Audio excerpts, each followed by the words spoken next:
काय भूमिका आहे तुमची? उमेदवारी अर्ज मागे घेतलेला आहे, नेमकं काय नागनाथ महाराजांच्या आशीर्वादानं विधान परिषद 2026 ची निवडणूक सुरू झाली.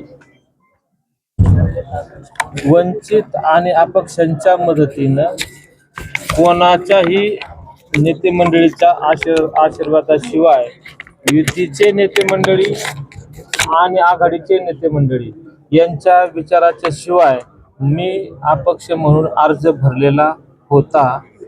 निवडणूक लढवायची होती, पण या राज्याचे मुख्यमंत्री लाडके मुख्यमंत्री देवेंद्र फडणवीस साहेब, उपमुख्यमंत्री सुनीत्राताई पवार, पारदादा पवार आणि धडाडीचे शिवसेनेचे उपमुख्यमंत्री आदरणीय एकनाथजी शिंदे साहेब, त्याचबरोबर माझे युवा मालक, मागचे मालक होते अजितदादा आणि आताचे मालक आहेत संग्रामदादा. ठसून आलं पाहिजे पेपरला. युवा नेते संग्रामदादा, सुजयदादा आणि या राज्याचे ज्यांनी खऱ्या अर्थानं पालकमंत्री म्हणून आपल्या सर्वांना मार्गदर्शन केले असे आपल्या सर्वांचे लाडके पालकमंत्री आदरणीय राधाकृष्ण विखे पाटील, आमचे विखे दादा जगताप. आता प्राजक्त दादाचं तर कामच होतं, माघारी घ्या माघारी घ्या माघारी घ्या. मी कसं काय घेईन? नगरसेवक माझ्याबरोबर आलेले होते, मी निवडणूक करणार होतो आणि कुठल्याही आमिषाला बळी पडलेलो नाही, पडणार नाही. जे काय असेल ते साहेब, मी जिथं असतो तिथं प्रामाणिक असतो.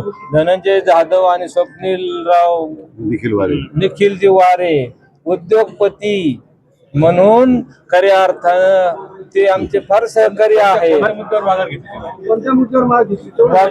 राज्याचे लोकप्रिय मुख्यमंत्री आदरणीय देवेंद्र फडणवीस साहेब आणि आता सर्व मान्यवरांचे नाव घेतले त्यांच्या साठी आणि राज्यामध्ये चाललेलं युतीचे सरकार, पारदादा पवार असतील, सर्वांच्या हिशोबाने ते माघार घेतली. माघारी घेत असताना एकच प्राजक्त दादा, तुम्ही आमदार झालेले आहात,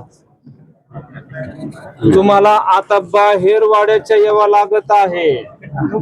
आमच्या नगरसेवकांना प्रत्येक त्यांच्या नगरपालिकेमध्ये जाऊन भेटावं लागत आहे, त्यांचे सगळे काम करावं लागत आहेत. आणि आमदार साहेबांनी मला सांगितलं, आता नाही तुला आमदार करता आलं, पुढच्या वेळेस नक्कीच कर.